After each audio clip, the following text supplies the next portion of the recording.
we can drink like we've been singing all night long, and we can sing like we've been drinking all night long. So if you're looking for a good time, don't you delay.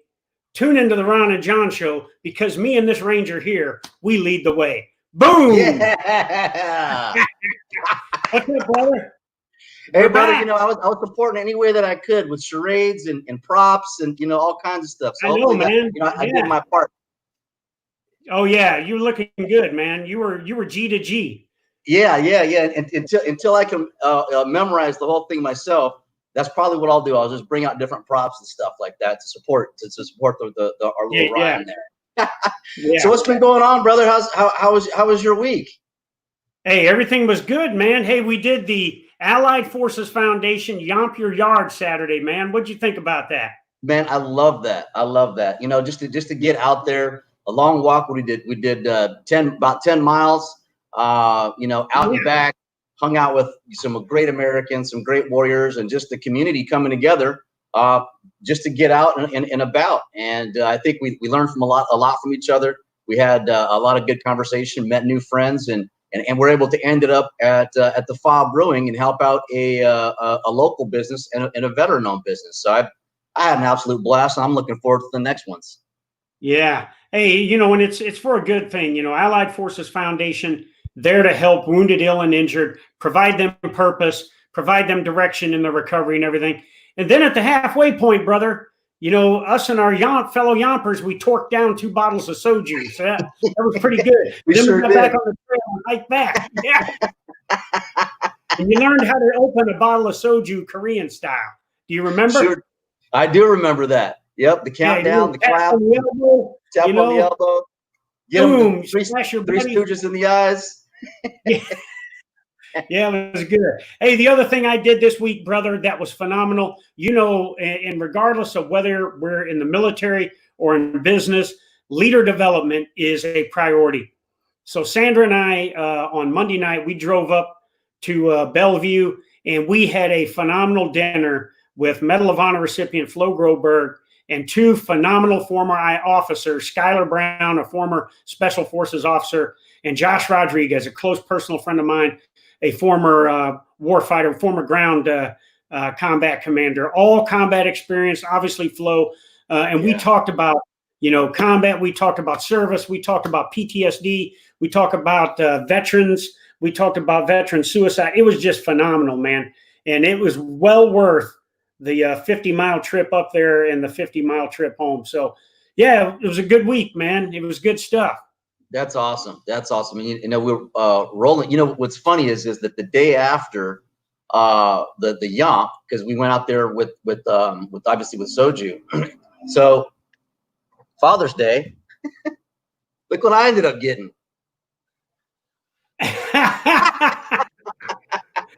What is that stuff?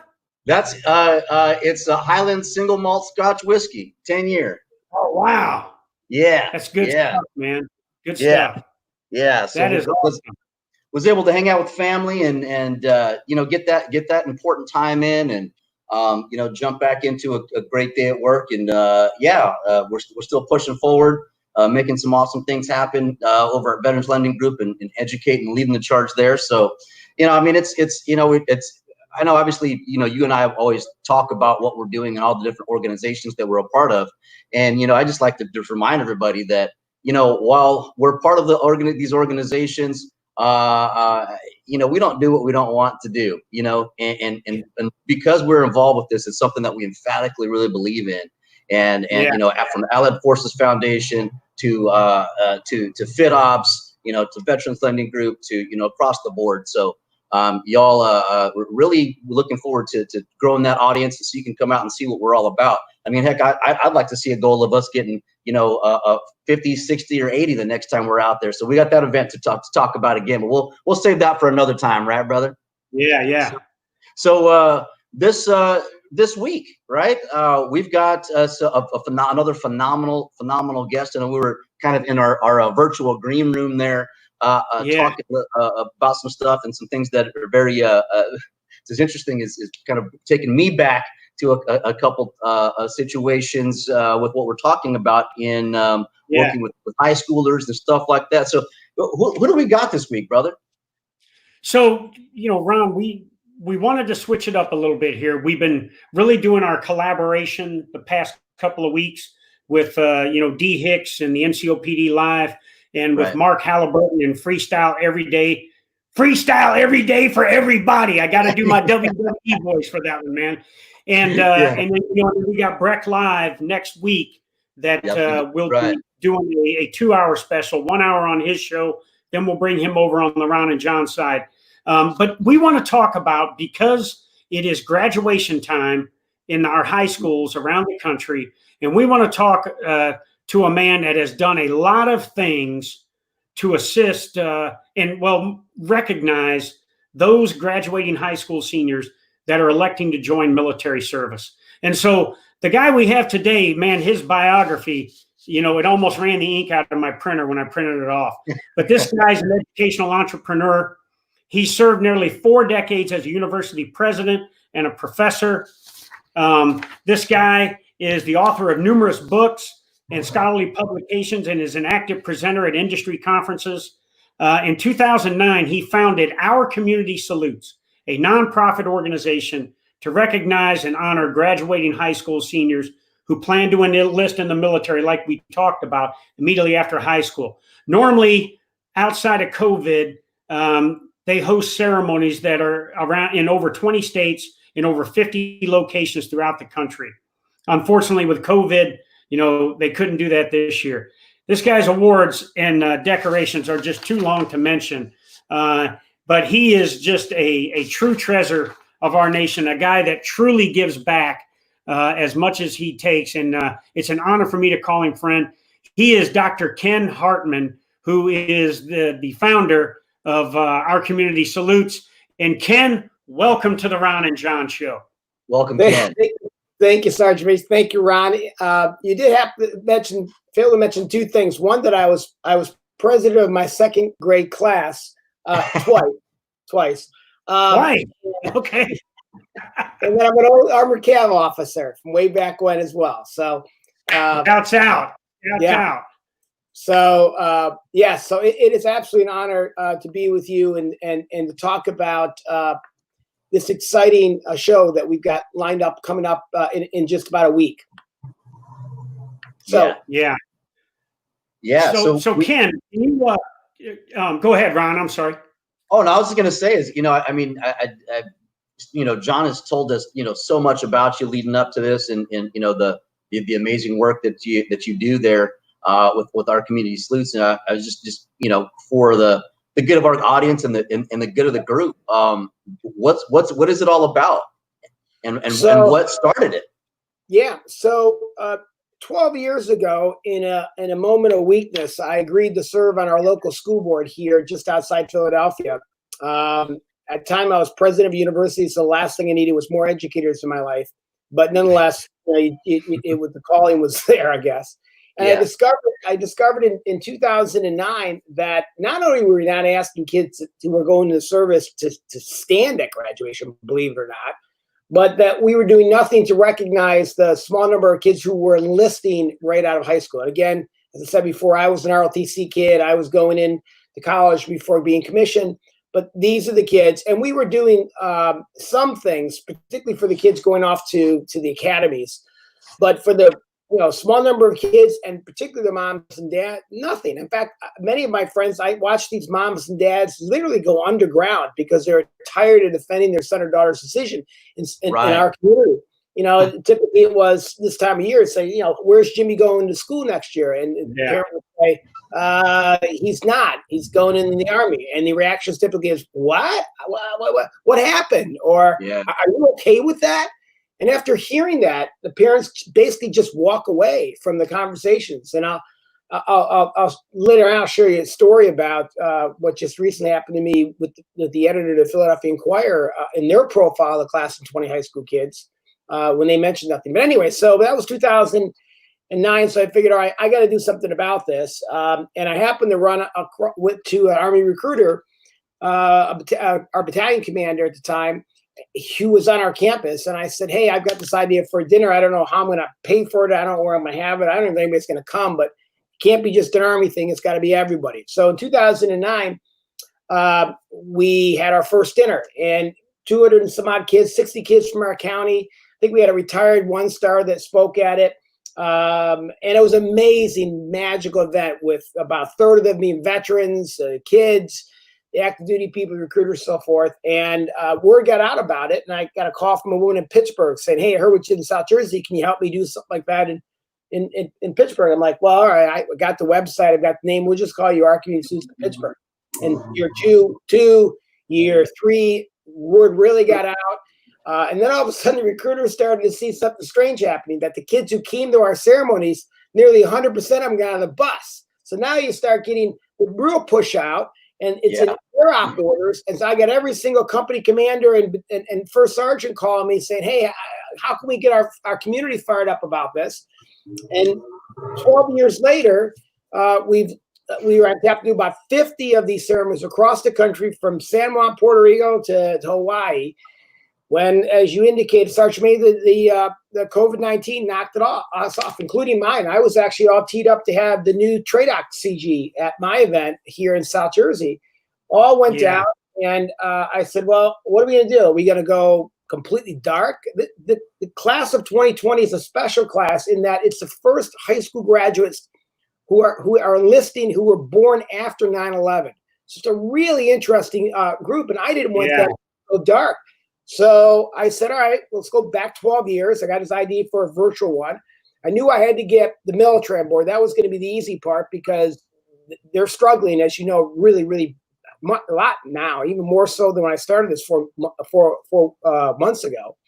I had to get America involved, and I had to get make it an entertainment piece. And I don't know any of those people, so I just reached out. Literally I quit my job 4 months ago because it was just unbelievably intense to try and do this. Hired a production firm, and America just came out in magical ways. It's been one of the most humbling experiences of my 60 years.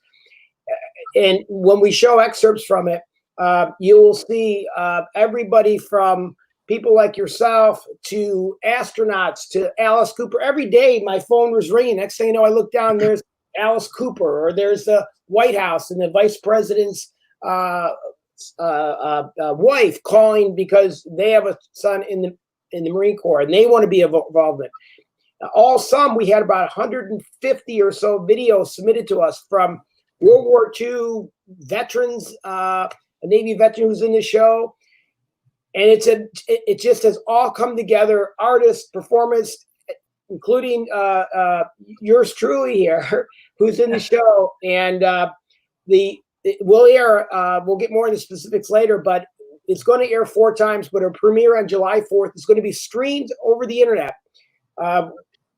primarily over the military's social media, but all of our chapters are going to be streaming out. The USO is going to be streaming it out. We're working with a lot of veterans organizations. And it's going to be pushed out to somewhere around 20 to 30 million people reach. We have zero money for advertising, so it's all going to be organic advertising on social media and so forth. But I can't wait to show you bits and pieces of it, because it's really an exciting. So, Ian, what's the name of the actual event on the 4th of July? It's America Salutes. That's right. It's called America Salutes, and the website is americasalutes.us, and that's the name. So it's Our Community Salutes presents America Salutes on the 4th of July. And like I said, I think you might have brought a clip that we can look at that kind of shows.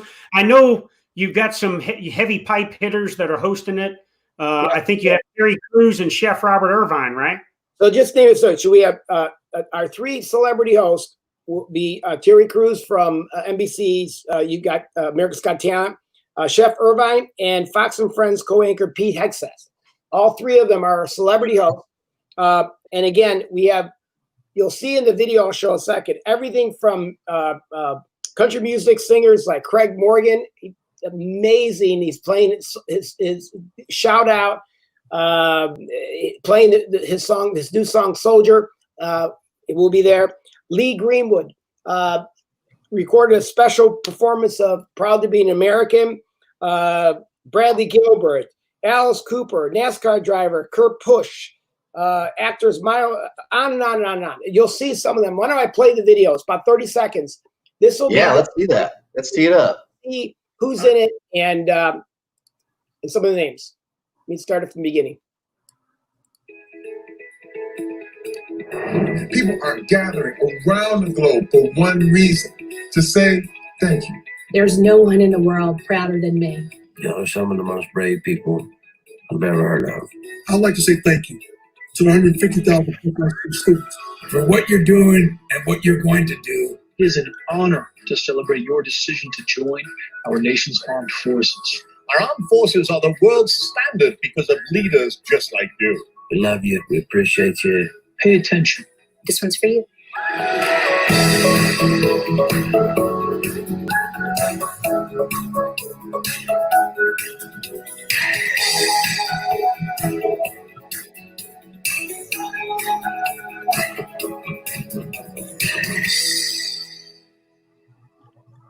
Wow. Awesome.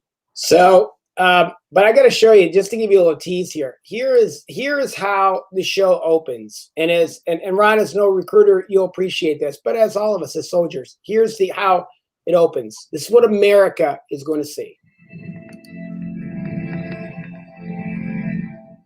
What does it mean to respond to the call to serve? It means putting your country and all of its citizens before yourself. It means taking a stand alongside your brothers and sisters in uniform to protect our freedom. By putting on that uniform, you're stepping into a legacy that's built by those that have gone before you. And you're part of a brotherhood of men and women who have chosen to rise up in these critical times. You made more than just a decision to serve.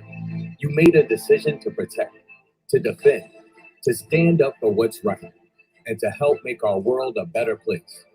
You made a decision to live every day of your life with honor, courage, and integrity.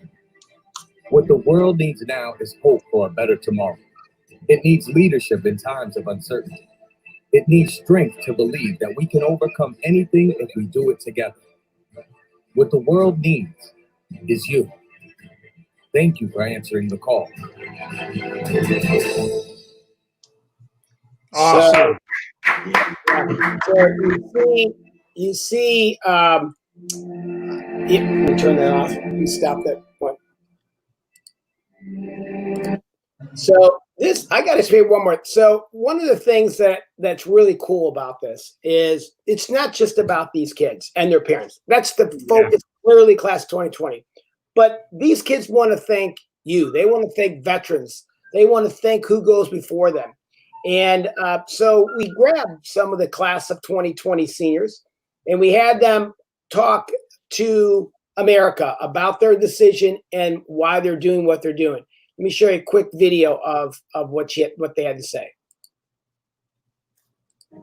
I want to say thank you to those who served before me for giving me an example to follow. I believe it is very important to recognize the men and women who give up a lot of things in life to serve our nation. I'd like to thank all of the veterans that have served before me, such as my father and my grandfather, for inspiring me to enlist. It's without you guys we wouldn't be on what we are right now. So we definitely owe a lot to you guys. I just want to say thank you to those who have served before me. You guys have set the foundation, the stone on what it is to be a soldier and what it is to help people. I think it's amazing what you guys have done, and I just want to say thank you for that. And it's going to be an honor to follow in your footsteps and continue what you've done. Because of you, I enlisted. So big thank you. Wow. I mean, guys, I'm only showing you. I'm only showing you. Oops, go back here. You there? Yep. I'm only showing you. You know, probably the scariest part is when the sergeant major comes on board, and that's part of our tribute to the NCO Corps. And if you don't mind, I want to show you what the sergeant major said. Again, we're trying to make this a celebration, not just of these kids, but what these kids hopefully may become. We know this. So before you do that, Doctor, here's why this is important. And Ron and I talk about this all the time. you know, the United States military, the center of gravity, the absolute greatest competitive advantage we have within our military over any adversary is our non-commissioned officer and petty officer corps. Yeah. Through the use of mission command and our ability to train, educate, provide experiences that develop trust. And when we have trust, we can empower those non-commissioned officers. And as the SEAC, I traveled all over the world and I saw young petty officers and young non-commissioned officers getting after it. So I was extremely, extremely happy and that you all took the time to showcase our greatest competitive advantage that we have over any threat.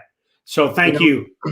Yeah, and I'd like to say thank you as well, because I mean, looking at this and what you've created in these communities that show this support, and you know, we hear it all the time, like, hey, support the veterans, support this, but no one, I mean, this is historical shit right here, right? Where, you know, we're actually supporting those before they even serve. And what that does, a couple of things as far as, let's talk about the mission first. As you know, as a former Army career counselor and a recruiter, our goal is like, just like you said, is I think is we're in the green room or shortly after, where these communities where they're starting to see 99 and 100% ship rates for our audience that are just joining with this is Ron and John Show, brought to you by Veterans Lending Group, and on we have Dr. Ken Hartman with our community salutes. But with the recruiters have the damnedest time keeping these high schoolers, well, what we call DEPs, right? The delayed entry program, the DEPers motivated to ship, you know, because they, you know, there's one thing when you raise your hand in MEPS, but the one that really holds the weight is when you get your ass right before you get on that that second time, when you raise your hand, then you're in, right? And you're shipping. And so as a, you know, someone who was a high school grad that this pertained to, you know, we were, I mean, I wouldn't say we were shamed, but it felt kind of like, what did you guys do? You couldn't get into college. What do you know? And really, I just didn't know what the hell I wanted to do in life. I mean, for me, there's a lot of other reasons, and you know, anytime someone enlists, they have all these different reasons. But you know, come to find out that the enlisted corps, the NCO corps, is some of the most brightest, brilliant people that I've ever met in my entire life. And it really started breaking down those stigmas that I had as far as, you know, officers just being this, oh, they went to college and they're kind of our boss and leadership. But when you start to see the playing field and you start to see, you know, folks like John Wayne Troxel here, who has, you know, not only a bachelor's but an MBA, and you know, the way that he's able to command and just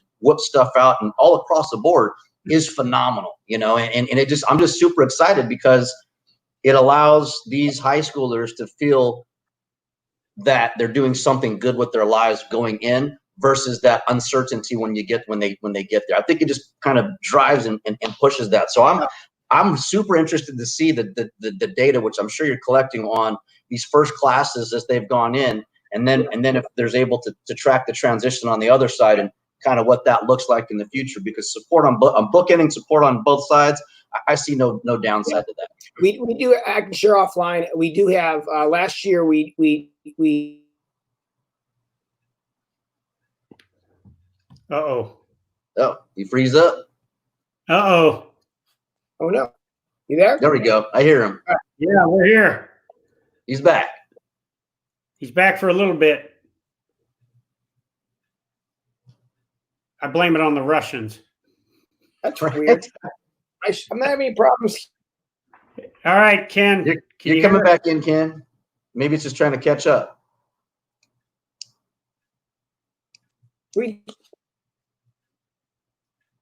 Yeah, he may have to. Yeah, he's going to. So while we wait for Ken to get back in, you know, it's important that what you just said, Ron, because when you look across the board at our non-commissioned officers and petty officers, but more importantly, the non-commissioned officer systems that have been put in place, our non-commissioned officers and petty officers are as educated now than our officers were prior to the the 1980s time frame. Right. So, it's, the Air Force has their, community college of the Air Force, and the other services, have their programs.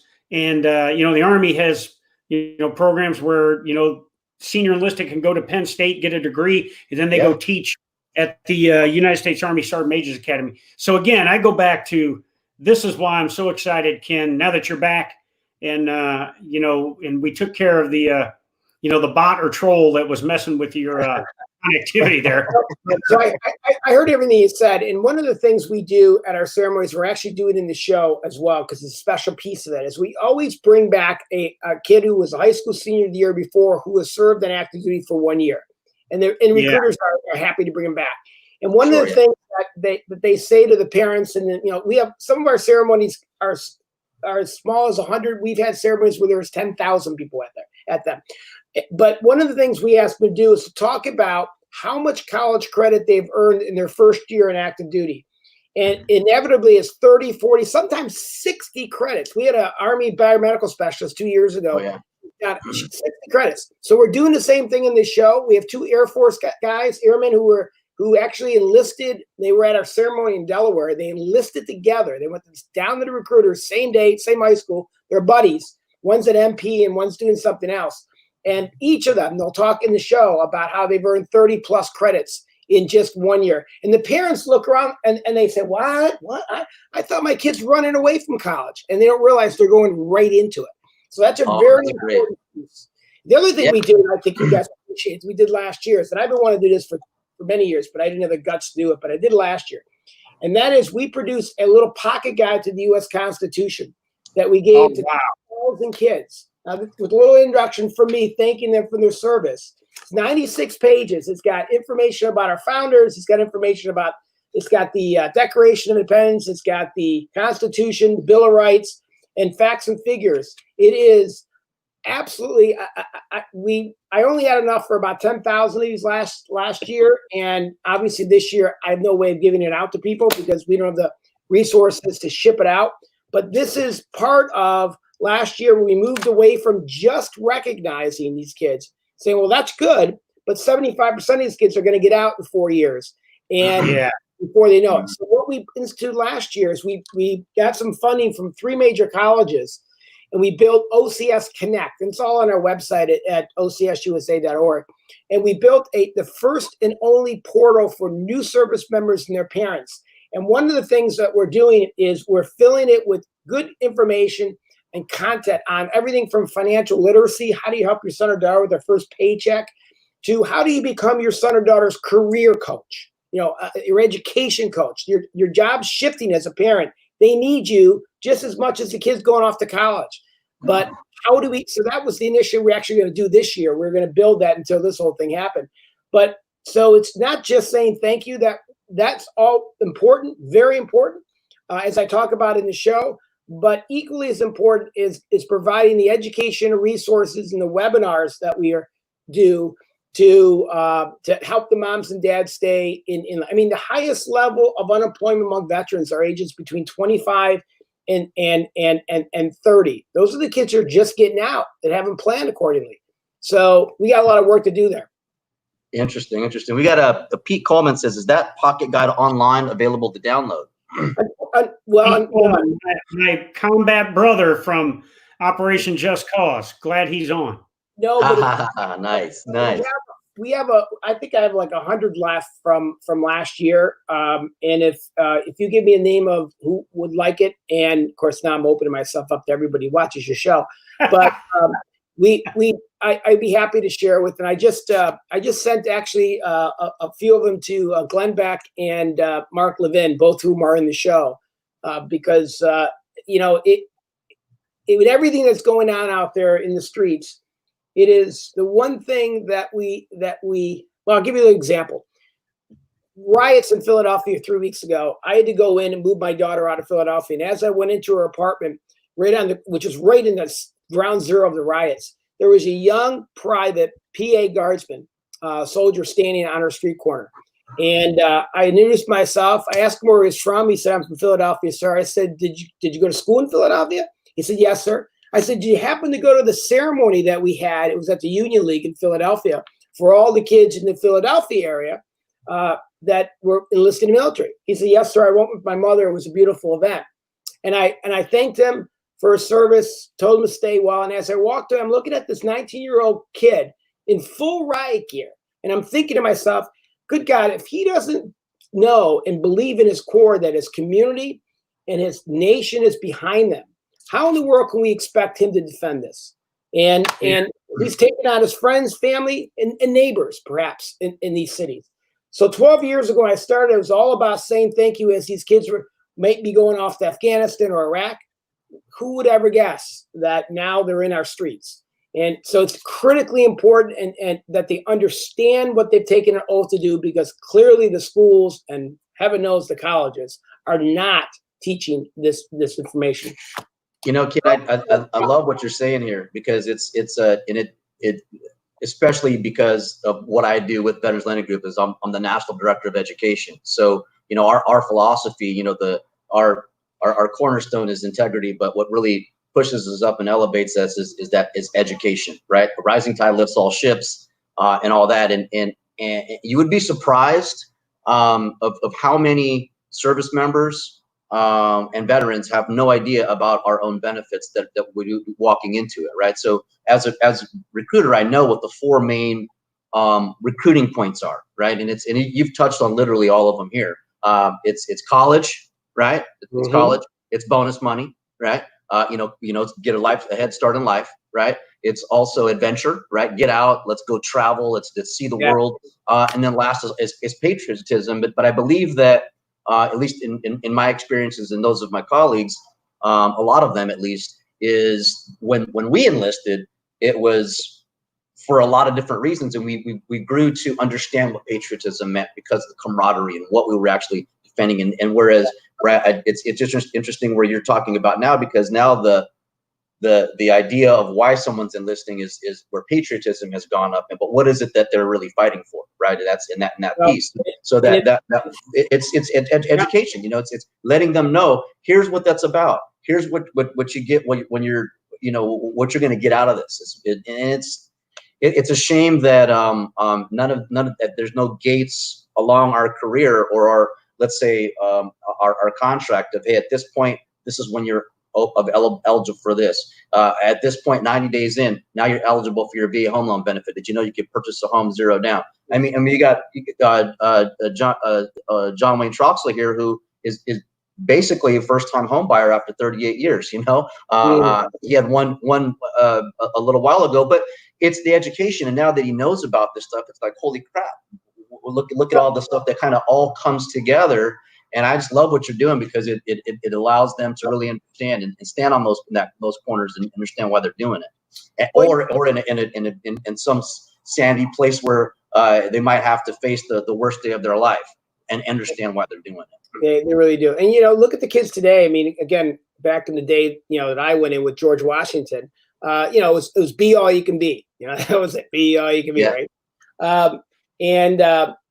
As we said before the show started, what we're hearing now is not only have they not, most of the service have not met their mission when it comes to new enlistees, but even those who are in the future soldier, as we said before, are dropping because their parents in many cases have not. We haven't done a good job in educating the parents about what their son or daughter is going into and the benefits that they're going to get out of it. Because, and again, it's not like the old days where 75% of kids going to the military enlisted, one or more parents served. It's not that way anymore. And so I have had lots of interesting conversations with my good friend, Major General Frank Muth, who's now leaving Army recruiting and retiring, about and about all I'm seeing is door kicker commercials. I mean, not everybody wants to be a door kicker. You know, there's a whole other area out there that we need to focus on. But yeah, for some reason, I turn TVs on, I see door. You know, I mean, I was a tanker, man. We like blowing things up, right? But not everybody wants to do that stuff. Yeah. So anyways, and especially when it comes to financial literacy. I mean, these kids are getting like $10,000 to $40,000 signing bonuses. You know, you're 18-year-old kid. What are you gonna do with that? They have no idea. Yeah, piss away, right? Yeah. Well, especially in the areas that you know. I mean, we call it for what it is where we recruit. What are the schools that have you know, the highest enlistment rate? I mean, we look at all that data, right? This school is always going to pump out 5 cat you know, alphas, right? As we say, right? The top tier senior getting ready to graduate, scored over a 51 on their ASVAB, right? Or those what we call the others, right? Even it's 31 and above. But the thing is when we go into there, we already know what we have to push, right? Yeah. We know this school, what we have to push and what we have to kind of lean on and to recruit to. You know, what I loved about it was because it was able to provide these communities, these with an opportunity, right? I mean, I always used to say too is that you know, to my recruits, is the only difference between me and you is I didn't get caught, you know. But I'm seeing that, and then where they come out on the other end of that, when they come back from basic training, when they come back to it from AIT, and it's an inherent difference, or when they go on their first deployment and they come back, it's you know, it's a magical thing. It's almost like kids a little bit, right? I've never been a drill sergeant, but I can imagine what that transformation would look like for a lot of folks, right? Yes. What do you think? So John, when you came in to what was that recruiting experience like? I'm sure it's, I mean, a night and day from back then to now, but what was that like for you? How could this program have helped you back then? You know, when I came, you know, I grew up in Davenport, Iowa, where a lot of folks in my neighborhood, including my older brother, had joined the military. And, you know, we weren't wooed by education. We weren't wooed by so much patriotism to the nation, even though we were very patriotic. We were wooed by, this is an adventure. And I used to see the folks that would come back, my friends, and the confidence and the sinewy muscularity that they had. And I said, I want to be a part of something like that. And so, you know, I joined, and they were telling me, hey, you're going to get a bonus, you know, and everything. And I didn't know what the value of money was back then, because my mom would give me $10 allowance a week. My mom and dad would. So, okay, $5,000, that's monopoly money to me. I don't know what to do with it. You know, even though I bought a car when I came back from basic training. And when I got in, you know, I just applied myself. So it wasn't anything, you know, there wasn't any drivers that got me going other than trying to follow in what my friends were doing. Now, Ken, a question I have for you, Henry Thorpe is posing this question, another one of my airborne brothers that is, you know, has served with me in combat. So we work with a lot of veterans organizations. Ron mentioned a few of them. How can veterans organizations assist our community salutes? Well, again, we're an all-volunteer organization, and many of our chapters are led, and we partner with other VSOs. For example, we have a brand new chapter starting in Atlanta. It was supposed to be this year, and the guy who's running that is the head of the West Point Society in Atlanta.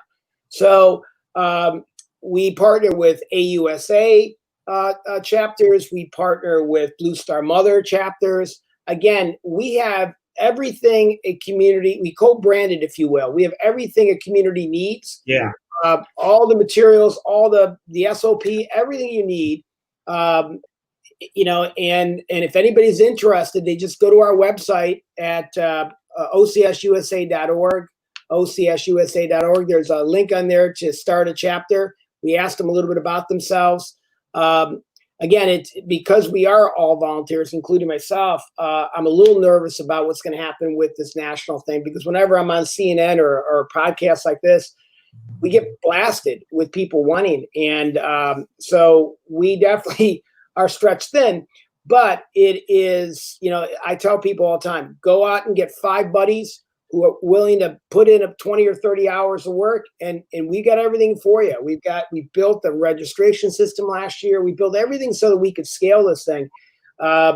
They do have to raise money locally. So but again, it's not a lot of money. I try to downplay the need for a big fancy dinner like I do and some other people do. People don't care about the chicken that they ate. They're not going to remember. Hell, I got a phone call, literally, God's honest truth, about 4 weeks ago, late at night. I looked at my phone, and it was from Pittsburgh. And I picked it up, and it was a guy saying, "Hi, I'm calling for Our Community Sleeps." And I said, "Yes, sir." He goes, "My name's John so-and-so. I'm calling from Pittsburgh." I said, "Yes, sir." He said, my grandson and I attended your ceremony in Pittsburgh in 2012. I said, "Yes, sir." He said, "At that event, there was a photographer, and he took a picture of me and my grandson, and it was a beautiful picture. My grandson framed it for me 3 months prior to going into the Air Force in 2012. I said, "Yes, sir." He said, "Well, 4 weeks ago, my grandson was killed in Afghanistan, and I can't find that picture." I say, do you have it? Do you have anybody I can contact? Well, we went dark, and that was the last year we did Pittsburgh, 2012. But my hope, and I eventually caught the volunteer who had it. We were able to secure that picture. She still had it on her computer. But my point is, you ask that guy, "What did you eat 12 years ago?" He's not going to be able to tell you that. Keep it simple, keep it meaningful, keep it measurable. That's the long-term effects that this guy was a Vietnam vet, and his grandson lost his grandson, but he still remembers that picture in that moment 12 years ago. Wow. Hey, so I was looking at the clip, and I was excited. All of these celebrities that you brought in, they are all very pro-military. But when you look at a guy like Chef Robert Irvine, who I've done multiple USO tours with all over the world, and he's a very close personal friend of mine. But then Milo Ventimiglia, who went with me to Walter Reed, and we visited Wounded Warriors together, and he gave of his time just to come out and see these Wounded Warriors that were just fresh back from Afghanistan and everything. And then Terry Crews as well, who is just a staunch supporter of our military. So I'm excited. Do you have any other clips you can show us? So we I got this one audience here. Yeah. Well, we're still pacing it all together, but let me show you one and see if I'll share my screen again. And this is, I think it starts right here. This is our tribute. I believe it starts here. I might have done it. Our tribute to the NCOs and Sergeant makes you lead off. Non-commissioned. Hold on one second. Let me go back here. Twice before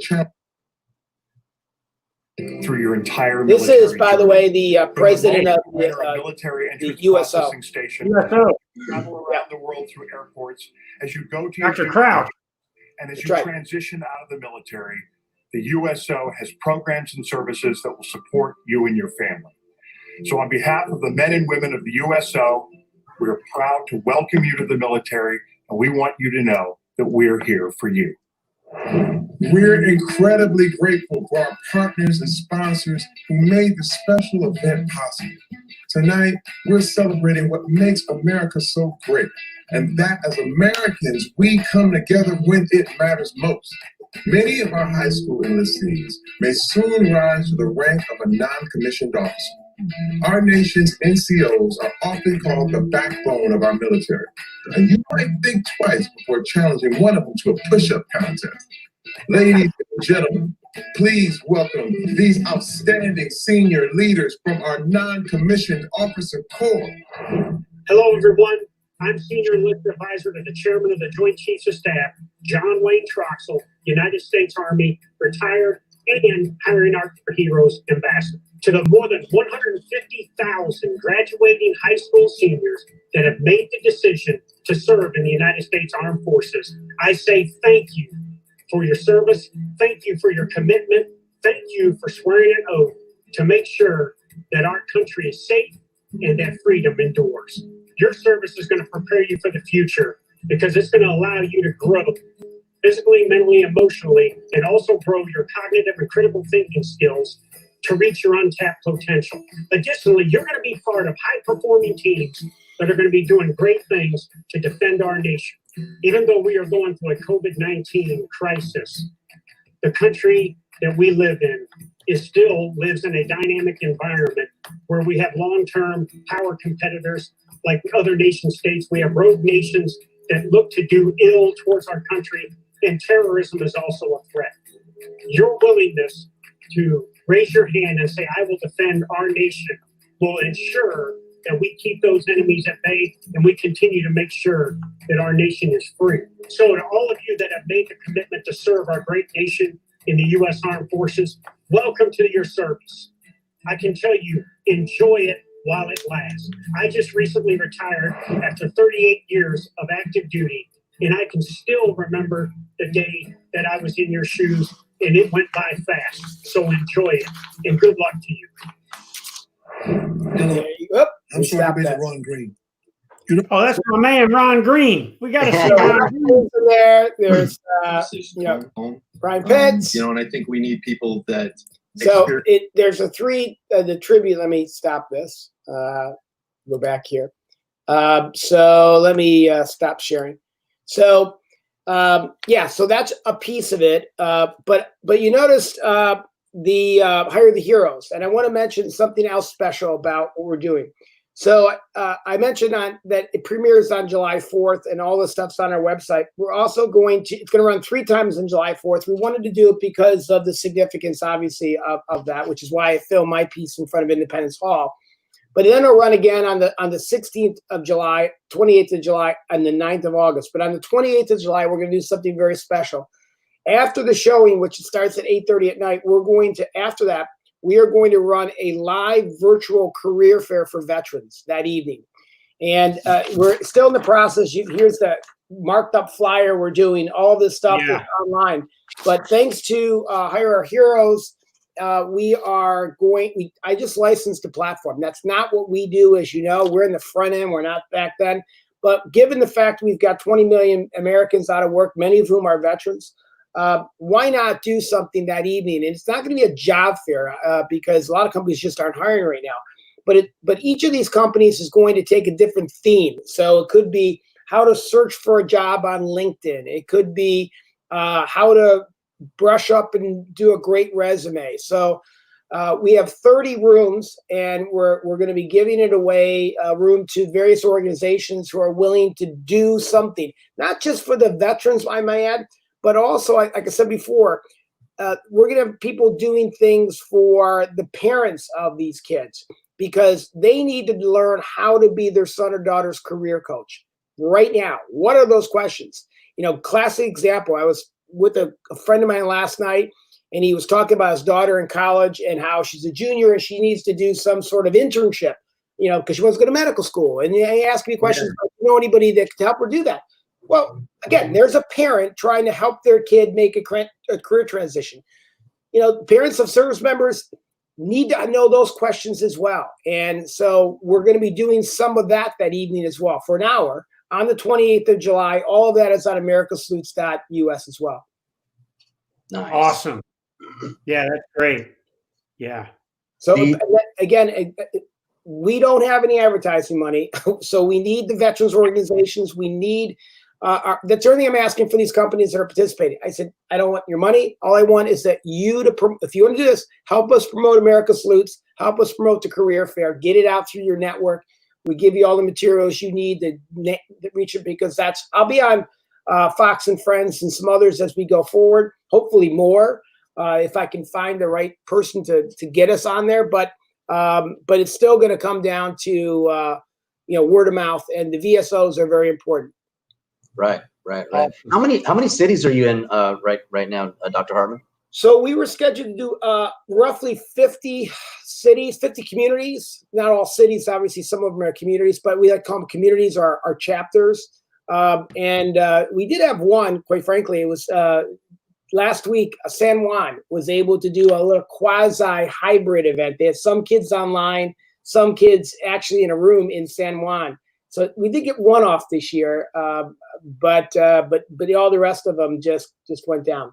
Like I said, we could easily be 200, 300 locations if I had the resources to do that, but we don't. So that's just the way it is. I up until four months ago, I had a full-time day job thing. So eventually I want to get back to that day job, as my wife likes to remind me all the time about. But now, you know, this is a very important thing for our country and these kids.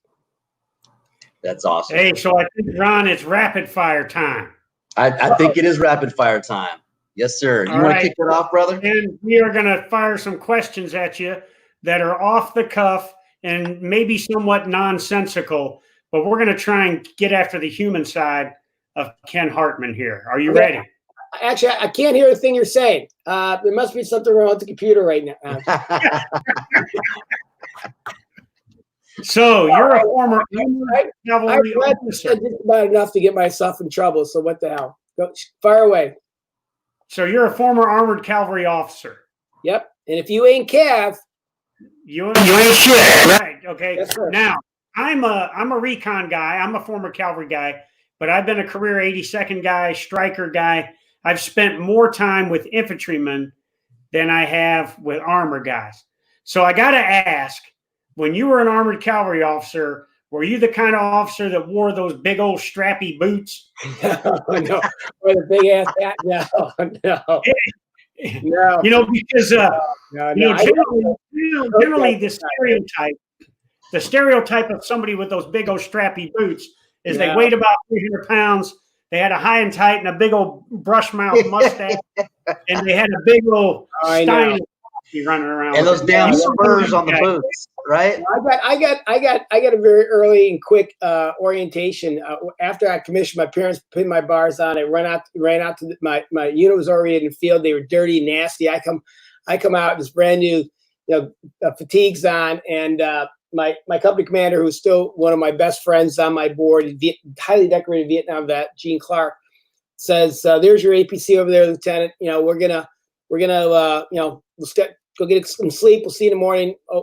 500, whatever it was." I get up next morning. I'm in line to get a cup of coffee, and all of a sudden here, "Yo, LT!" And some NCO in front of me goes, I think he's talking to you. I turn around. He goes, "Come here." He goes, "What are you doing?" I said, "Sir, what are you doing?" I said, "I'm having breakfast." He says, "Have your men eaten yet?"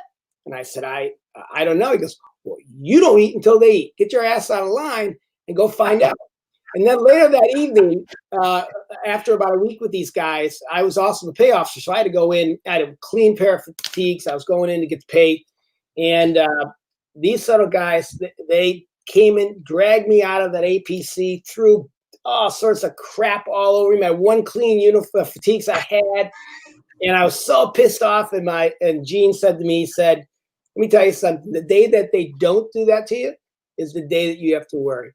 And so I learned those lessons very early on about these guys know stuff. These guys really know stuff. And so I didn't have those boots. I thought they're pretty cool. We call that balling his ass up. That's what that's called. Oh man. Well, it's funny is because you have two NCOs here. We had actually the same question. So now that that's out of the way, I got to go for number 2. All right, that's 2 down. All right. So being in Cav, especially in those days, we got, John has been read all your accolades. Hell, I was trying to catch up on it all before we jumped on earlier today. So getting back into the human side, during those days, what is the drunkest that you've been with your men and when? I guess after being out in the field for a couple weeks, someone would do a beer run out back in the old days, and you could do beer runs like that. But I gotta honestly, I've always, there's always that line, I love these guys, they're great, but at the end of the day, there's certain things where they didn't want me to be a part of, and I didn't want to be a part of. Back then, you had the officers club and the NCO club, right? Right. An old club and you had an officers club, and and there were some weird freaking things back then. I think you even had an enlisted guys club, so even enlisted guys didn't go to the NCO club, But all the best alcohol and certainly the best bands were always at the NCO club. about stuffy stuff there, right? But long time ago. Nice. All right, my last question is, so as a cavalry officer, I'm sure you served on a tank, either M1, M60A3, or something like that. Anything? M48A5s, brother. Wow. Yeah. M48A5. Oh yeah. Oh yeah. So I gotta ask, some of the people that are the worst people on how to maneuver a tank in a training area are officers. Yeah. Did you ever throw track to the inside on both sides of your tank? No, because I would just do it for fun, and damn no, I wasn't gonna fix the track that through that for damn sure.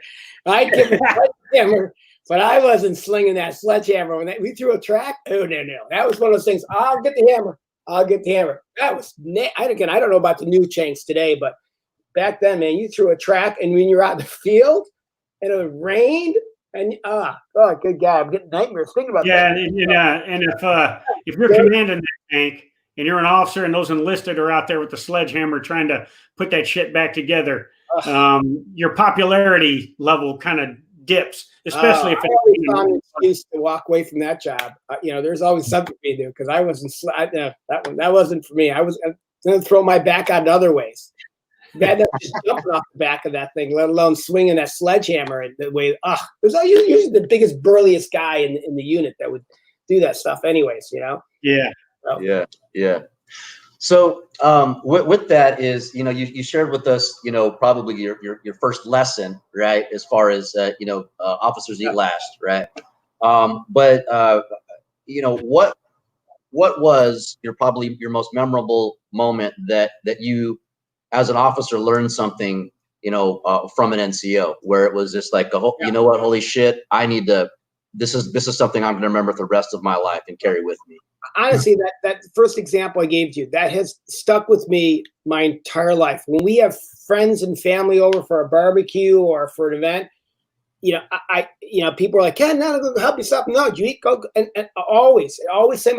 In fact, I was on the board years ago. I was on the board, just got on the board of an educational organization, and the executive director was new, and we went to a retreat, and we're all having dinner the first night, and it was a buffet, and I'm letting everybody go ahead of me again because you're kind of conditioned, and then there was this one guy standing there, and I said, "Go ahead, Tom, go ahead." He goes, "No, you sir." No, you go. I'm thinking, he's being courteous to me because he's on the staff and I'm on the board.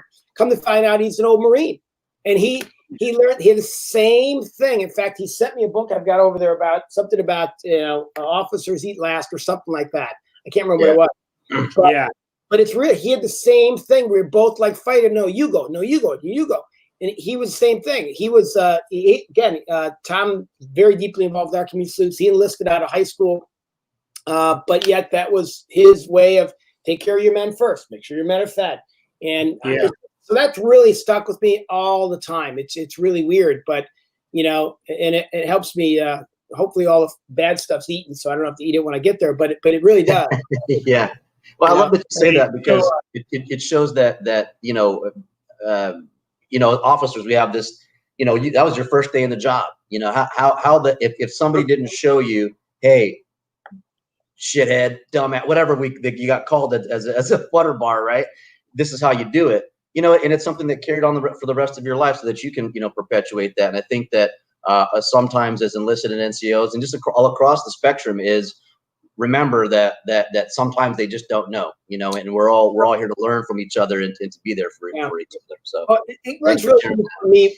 My father is a Holocaust survivor, and he's still alive. He's down in Virginia, and it was a naval officer that liberated his camp, a British naval officer in Shanghai, of all places. It was actually Japanese controlled, and the Japanese,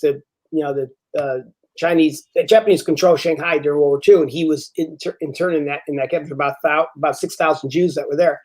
Wow. So, it was a naval officer. He still tells a story about how you know, the camp that he was in, you know, it was always, there was guarded by the Japanese. And one morning he woke up and the front gates were open. I'm like, all right, what's going on here? And he and his buddies ran down to the shipyard, to the port, and there were these British naval officers. The Japanese had ran away. And that was his first taste. They brought chocolate and gave it to him, and his first piece of chocolate. So, you know, it's a real personal thing about how the military, in many ways, impacted our life. Now, again, my father didn't serve. My uncle was in Vietnam, so I still actually had used his old fatigues way back when. But yeah, it's a real personal connection to the impact that these veterans had on my family. Yeah, awesome. Hey, so yeah, this is the Ron and John Show by Veterans Lending Group.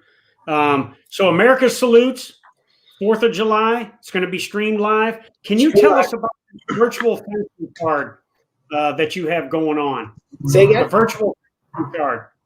The virtual thank you card. Oh yeah. So on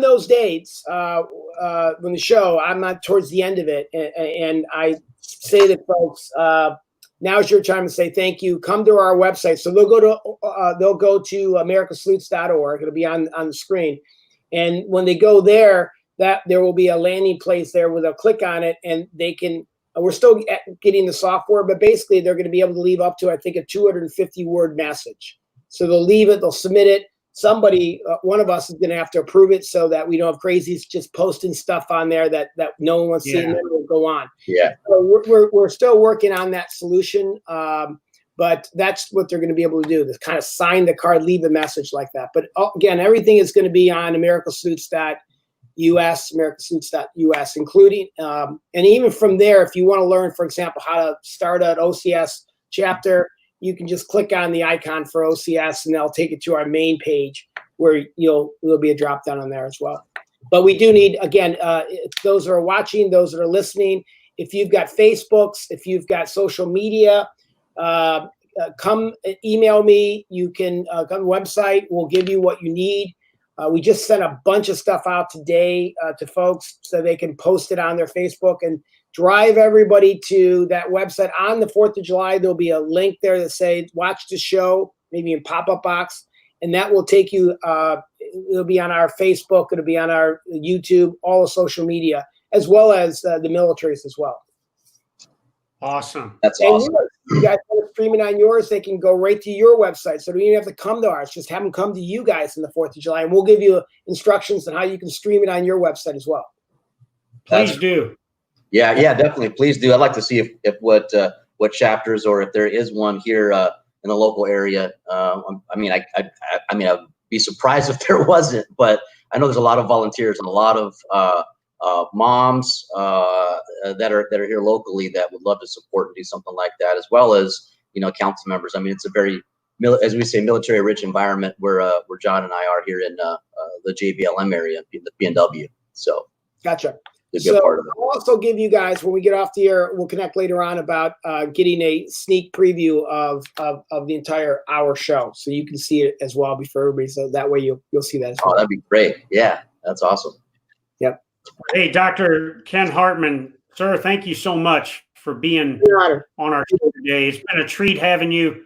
For our audience out there, our community salutes 4th of July and 4 different times during July. Yeah, it will be aired, the America Salute Show, as we salute these 150,000-ish high school seniors that are graduating, that are committed to the military. Yes, it's been a fun. This has got to be the best podcast I've ever done. You guys are right. Thank you very much for having me. It's been an honor to be a part of your show. We love it. And we didn't even, we didn't even bring out the hardware, to show you that. Around here, So. Oh, well. Okay. Our motto is stay strapped and don't get clapped.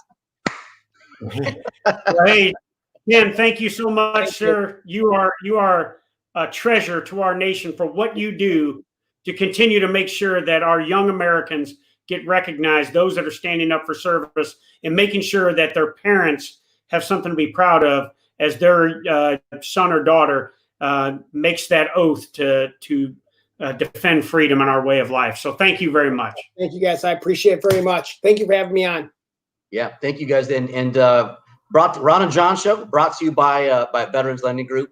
If you are interested in a new home purchase, refinances, I just did mine here recently. Look us up, especially as the education, as we've been talking about here, or if you have some family members that might be part of those that are enlisting this year or have recently enlisted. You know, one of the other things that we do is educate on your VA home loan benefit, on when you can actually engage, when you can actually start to use it, and more importantly, all the flexibility around how you use it through the rest of your military career, wherever you PCS, purchasing new homes, different type of property acquisition, all the things that no one tells us about. It's not some conspiracy theory thing out there. It's just it just doesn't happen, and we're here to provide that level of education for you, so that you can advocate for yourself, for other family members, members of your unit, or other veterans that are out there as well. Dr. Hartman, thank you so much for being on the show. You know, just as someone thinking back, you know, as that 17-year-old, you know, getting ready to go in to join you know, the United States Army, and to eventually land in, you know, the elite fighting force that this world has ever seen at the 2nd Ranger Battalion. You know, it was to know that you have an organization that that supports and pushes that flow. I mean, I can't tell you is that you know, young impressionable kids, you know, when we go in there, the more support, the better. And some of us come from homes where we don't have that support of our parents, and knowing that there's an organization besides our recruiter, you know, to push us into something, but you know, where it feels not that we're being pushed into it, but welcomed into it. And I think that is something that's just absolutely phenomenal. And look forward to supporting you in any way that we can. So in closing, what in the next 30 seconds that we've got here, what message would you like to send to America from you to the world? I would just say 2 things. One, come to the show, go to americasalutes.us, watch the show. If you have the resources, we need as much financial help as we can possibly get, because like I said, we're all volunteers. 100% goes to these kids and their families. We're trying to figure out how we're going to pay for this show, but we're going to do it. And enjoy. Tell your neighbors about it. We need to do this now more than ever. Yeah, awesome. Great. With that, you all, thank you so much. Make sure you tune in next week, as we do every Wednesday, 1600 Pacific Standard Time, for the Ron and John Show. And I'm Ron. And I'm John. And we'll see y'all next week. Thanks, Doctor. Take care.